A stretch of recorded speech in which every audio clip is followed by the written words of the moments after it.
What's up, everyone? Welcome to the Dealmaker. We got to thank our guest today, Ryan Frederick of AWH. Ryan, thanks for being here. John, good to see you, my man. Oh, man, we totally botched the hand job, but it's okay. Hey, Ryan's a business and product developer, and his firm, AWH, is a product design firm? Product design and development, yep. And design and development. So, Ryan, just tell us about who you are and a little bit about your firm and what you do. Yeah, so we help companies build digital products that solve problems that people care about. What is a digital product? So a piece of software, ultimately. What is software? Ultimately, an application, right, that will help sort of do something more efficiently that's done today outside of software. Okay, so automating systems and processes? Automating systems and processes. In the online space. Online, mobile, augmented reality, Internet of Things, right? That's why we sort of wrap it up in digital products. Sure. Because now it's, well, are you a web firm, or are you a mobile firm, or are you Internet of Things, right? Are you augmented reality? So we sort of wrap it all up in digital products because that cuts across sort of every industry, every technology, every platform, because ultimately we help people build products in all sorts of industries and spaces on all sorts of technologies and devices. So it's less critical talking about those specifics ultimately than it is building. And the other part of it is building digital products is sort of counterintuitive. Okay. What do you mean by that? It is we're not wired really as humans to build products necessarily and consistently in the right way.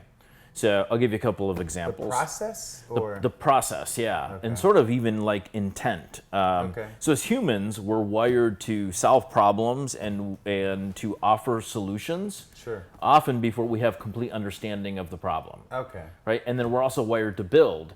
So we are wired to solve and build before before deep understanding of the problem. That's why diagnosis and understanding. Exactly. That's why products often get built, right, that don't solve problems or that don't add value for users, right? Okay. Because we started trying to solve the problem and build before we truly understood what the problem is. So you guys are different how?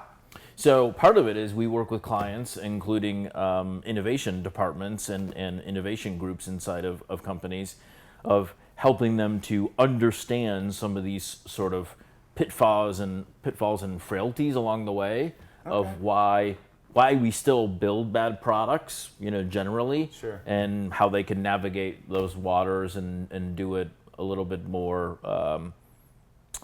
Do it a little bit more thoughtfully and do it a little bit more in a more disciplined sort of way. So Ryan, tell us a little bit about your background and kind of what equips you to kind of excel and succeed in this space. Probably nothing to really excel in it. I started. that's the truth of it, right? I think whenever we think that we're like an expert or a guru in something, we're probably feeding our own egos, and we're probably mostly wrong. I learned to develop a long time ago. Went to DeVry and to be a developer and to get a computer science degree, and thought I had all the answers, and so I decided to drop out, and that ended up that was both a bad decision and a good decision at the same time, because then it got me on a track where I sort of had to figure out what I was going to do. So I was fortunate enough to get a job at CompuServe and then joined a startup. And transition into sort of transition to one sort of startup career, right? Where just moving from opportunity to opportunity, and knew that I was not a big company person really early on. So then it was a matter of figuring out what opportunities that I wanted to be a part of from a startup perspective. For our viewers in our audience, some of us take a non-traditional path, and I think for you, you've kind of experienced that firsthand and have learn to kind of make those transitions and to get into more kind of robust spaces with larger opportunities. So kind of give us some tips along the way of how you made those transitions and didn't let kind of ego or fear or, fear, of not being equipped to kind of compete. How did you make the transition? Yeah, I don't know that you ever, if you're wired to be entrepreneurial and to try to sort of go after things and to solve problems for people and to create things. I don't know that you ever sort of get over the threshold completely of thinking that you've figured out what the answer is. Okay. I think that all of us who are wired this way still have some degree of a little bit of imposter syndrome, right? Where at some point somebody's going to, who am I? Right? Somebody's going to figure me out, right? And go, well, this guy doesn't know anything, right?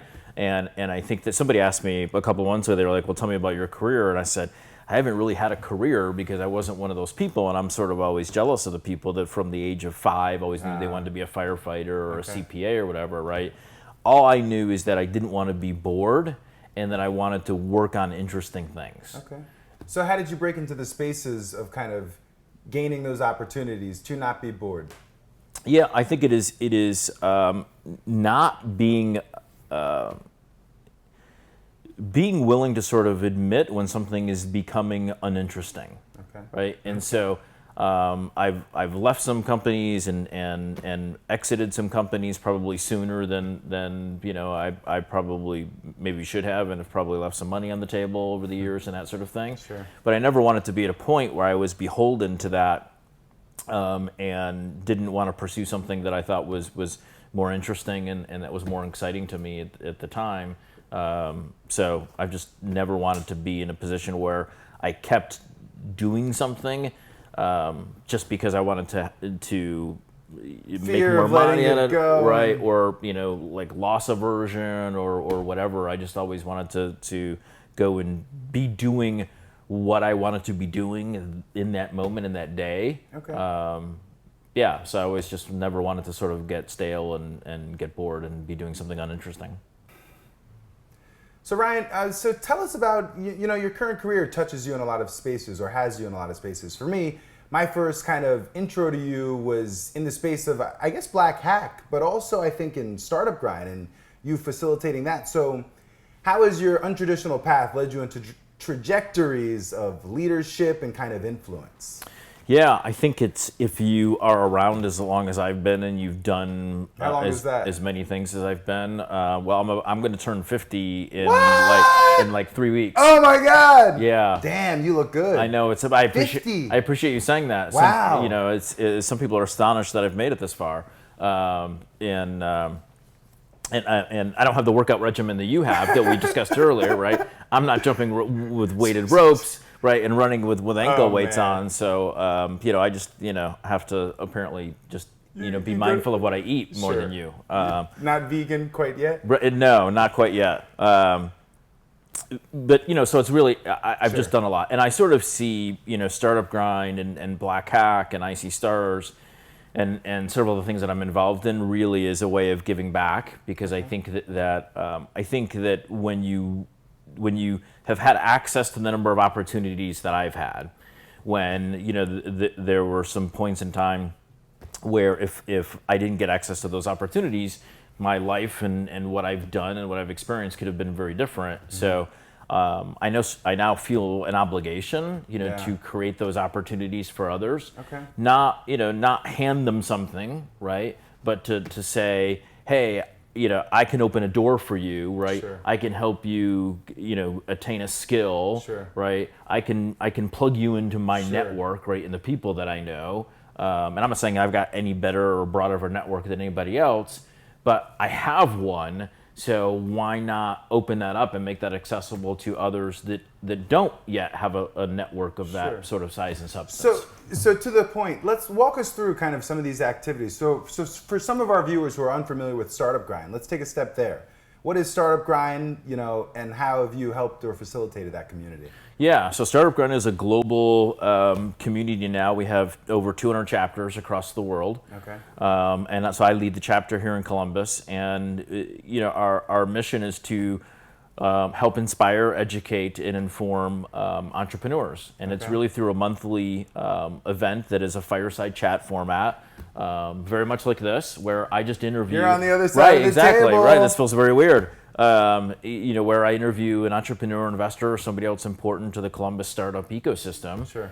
And we just sort of talk about their experience. And I try to mostly elicit from them the human aspects of entrepreneurship, and venture and sort of the startup ecosystem. Okay. And so I've been doing it now for almost 4 years. It'll be 4 years later this year. So that time has really flown by. And honestly, it's just great fun, right? Yeah. So some people, I had somebody about a year ago say, well, what's your end game with doing Startup Grind? And I'm like, I don't have one. Do I need one? Should I have one? Do you? Yeah, I mean, it's just that's vested interest, self-interest. So it's like, what are you going to get out of this? But as you just stated, the responsibility and the duty at this point in your career. Yeah. I mean, that would have made you said 50, 45, the responsible young man.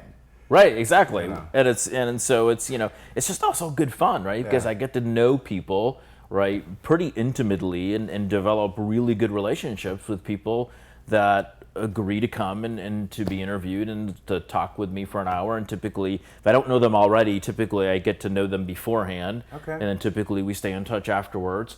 And these are some ridiculously smart, cool people who also care about Columbus and the community and our economy, right, and the ability, because most people who start companies are not doing it just to get filthy rich, right? Most people who start a company see a problem that they think that they're capable of addressing and that they care about, and then there's so many downstream positives as part of that, right? They hire people and they provide jobs, right? And then they go rent space, right? And then they buy services and products from the greater, broader community impact, right? Through jobs and economic development and just facilitating that ecosystem, the community, space, place, people, all of that. Yeah. Yep. No, it's a great responsibility. So walk us through Black Hack. You mentioned Black Hack. What is Black Hack, and tell us about how you got involved in it. Yeah. So I met Bruce and Brendan Jones through AWH because they had a startup that they needed some product help with. So I met them through that, and then I invited them. There was a startup week that was going to happen in 2016. So in the fall of 2015, we were having a little pep rally for the startup week that was going to happen in 2016. And at the pep rally, we wanted to have a startup pitch, and then I did a little bit of a mini startup grind there. Okay. And so I reached out to Bruce and Brandon, and I said, "Hey, we need a startup to do a little pitch at this pep rally thing. Present. Do you want to pitch your startup?" And they said yes. And then as the evening was ending, they came over to me and they said, "Hey, do you have 10 minutes?" And I said, "Yeah." And they said, "Did you realize that there were 3 black people at this event?" And there were probably 125 people at this thing. And they said tokenism, right? And they were 2 of them, right? So there was brothers. So luckily they had that camaraderie. But otherwise, if you were the sole token, there was one other poor guy there, right? Who was. And it's like, hey guys, we're best friends now. Exactly. Let's commiserate in the corner, right? And so they came to me and they said, This really sucks, right? I mean, we sort of have to do something about this, what can we do to change it? Right? And I said, okay, I agree with you. Go away. Think of what you want to do, right? Sure. And I said, then let me know what you want to do, and then we'll talk about it, and I'll get behind it, and I'll support it. And and look, even though I helped them get it off the ground, it's theirs. They own it, right? I have very little to do with it now. Sure. But it's really, when I talked earlier about providing that access to network, right? Sure. When they came to me and they said, well, we think we'd like to do a monthly event, right? But focused on getting black people plugged into the startup, venture, sort of digital tech space, right? Sure. They said, and I said, okay, I like it. I think it's good. But why do you see value in that? Well, I think that, I think I grew up in a very small town in upstate New York. Okay. So New York connection. Yeah. Long Island, though. Yeah, Long Island, and so a very different place than I grew up. Sure. And so there's part of me that sort of looks at my life and thinks that things could have been very different, right? Okay. And I think that even though we're all created equal, opportunity isn't equal, right? And access to opportunity isn't equal. And some of us are dealt a really shitty hand. Yeah. Right? I mean, the dynamics of the Ovarian Lottery, you're born into your situation and that opportunity is kind of handed to you until you take responsibility. Absolutely, right? And so it's not fair, it's not equal, and and so I think what we have to do, if we're ultimately going to have the place that we want, right? Okay. Columbus and larger, right? Then we have to have this recognition that that's the case, right? And then we have to confront it. First step is acknowledgement. Right. And then once you acknowledge that, you say, okay, well, what can we do about it, right? And so one of the things that we can do that's honestly a pretty low bar is if there are communities, right, and if there are groups of people who don't have awareness and access, right, then giving them that awareness and access is sort of the least that we can do, right? The minimum. Right. And especially in a prosperous community, and like you said, that place that we want, local and broader. Right. So I told Bruce and Brandon, I was like, yeah, totally, let's do it. So I introduced them to the team at Rev1 Ventures. Okay. What is Rev1? Rev1 is our primary local incubator and accelerator for startups in Columbus. Okay. What does that mean, though? It means that someone can go to them that is in the very early stages of a startup and an idea potentially and the sort of foundation of a problem that they think they might want to build a business around to solve. Okay. And then Rev1 has programs and services to help them validate whether that's true and whether they should do it, right? Okay.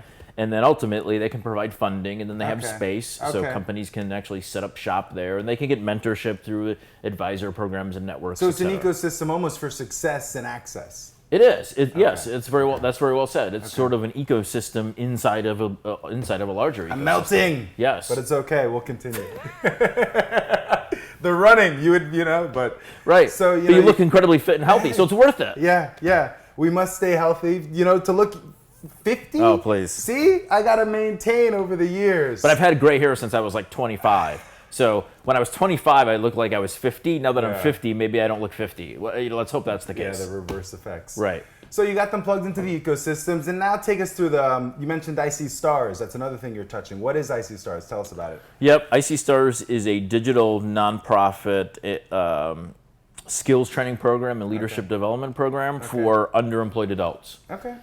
Many of them happen to be a minority of some sort. Okay. I don't even like really talking about that part of it. You don't want to stigmatize, or why? Yeah, because if you're an underemployed adult, I and we as a program don't really care, right, whether you're black or you're Hispanic or you're white, right? Underemployment doesn't mean ethnicity. It's not related to what is it? Not geographic status, but like people, Exactly. Race. There's plenty of poverty to go around, right? There's cross community, cross sector. Right. And I think one of the things that we talked about when we ran into each other at a coffee shop recently was sort of the election and the pulse. Right? That you have people on both sides that fundamentally, so if we say both sides, if we just looked at it and said white rural America, right? And then if we looked at it and we said black urban America. Yeah. If we just sort of said those are the two groups, right? That's an oversimplification. Generalization of America. But let's just say that's the case, because that's sort of the way the voting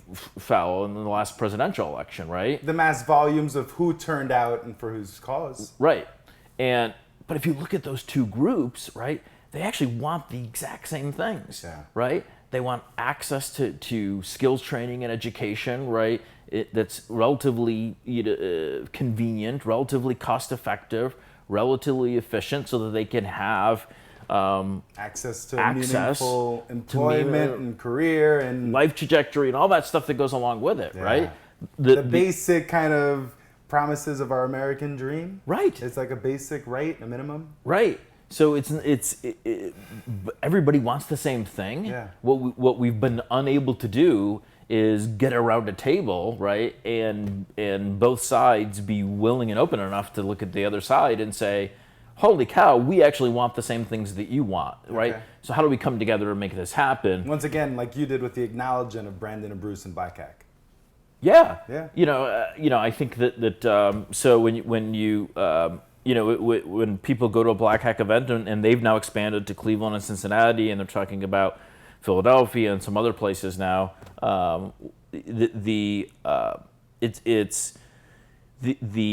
And the volume isn't so much as important as it is if one person. It's the impact. I mean, even one person, but I mean, think about the careers, the access, the lives. I mean, my big harp is like experience and exposure.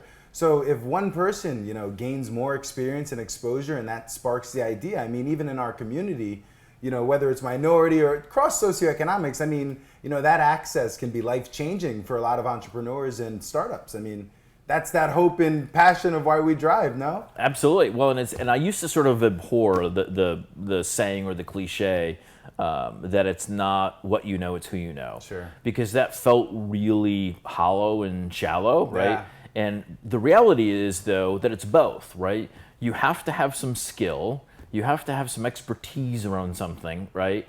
But then who you know and your ability to get access to systems and places and people, right, that you don't currently have access to is critical, right? Yeah. And so I've become a much more sort of staunch believer in that your network is your net worth. The IC Stars first cycle graduation happened last week. Sure. So we had a little graduation ceremony just really for friends and family. We had a larger sort of public event as part of the first cycle 2 weeks prior, I think. And it was just awesome, that all of the goodwill and all of the appreciation, and I think that you don't sort of know, especially if you haven't had it for a while or you don't get that feedback loop consistently. Yeah. Most of us don't know the impact that we're having on other people and sort of on our communities, right, and sort of more broadly. I mean, unless the surveying, the verbal feedback, or you're requesting it, I mean, unless someone's telling you and complimenting, I mean, it's hard to understand, the effect. Right. Yeah. So I think that if we could get to those, if people would sort of engage and if people were then active and they had those feedback loops, Yeah. I think it would cause people to dig in further and even do more. Evolve, improve, and kind of, Yeah. grow. Right. And so, it's been, what beyond the business stuff, right, with where we still have to make money and we have Sure. a commercial enterprise, Startup Grind and Black Hack and IC Stars and other stuff like that. What it's really about is the fact that it's incredibly humbling, and I'm incredibly grateful because you don't look at all the people that have stepped up to support Black Hack, Yeah. right? I mean, you come to the events, right, Yeah. when it's probably not that convenient to go. But it's like the community. I gotta support the community. You gotta, you gotta leadership. And if you want to help other people, I mean, sometimes it's you taking that extra time and saying, hey, I'm gonna be here. And I talked to some 20-year-old, at the last one, and it was like, and it was weird because he was like, hey, as an older seasoned entrepreneur, give me three. No, three you're not things. nearly as old as I am. So Yeah, that's why I'm laughing. I know. And Because it's if you're now the seasoned one, I'm yeah. like 1 foot in the grave at this point. Well, they say boomers in retirement should go into entrepreneurship because it's like, hey, don't get old and die. You should be productive and happy and live a valuable life. Totally. It doesn't Anyway, have to end. so you were talking to this 20-year-old, and but it was interesting to find that he had questions and he was looking for answers. So the curiosity and that participation, if older, more engaged people don't, right, regardless of age, if a seasoned person doesn't come and choose to participate, you're almost neglecting a community who is going to ultimately benefit you in the long run. I mean, and not just me, but it's like, the Columbus everything. If I'm here participating in an economy, the economy grows and is more robust. I mean, ultimately, I can increase my market share as well. But it's at that individual one-by-one level. You never know what one entrepreneur may do and that impact. Absolutely, right. So, I mean, you've experienced, Yeah. I mean, you're living it, you've experienced it, right? That people want to know what you know, and they want your advice, and they want your perspective on things. And I think it's an obligation that we all have, right, to pay it forward, and again, not in an egotistical way, but just in a way of here's what I know and here's what I've experienced. Maybe you can learn something from it. Okay. So, Ryan, because this show is the Dealmaker, we need to relate this all back to deals. So tell us, in your opinion, this conversation we've just had, I believe you're a deal maker and you facilitated this, but how would you frame what a deal maker means in this context?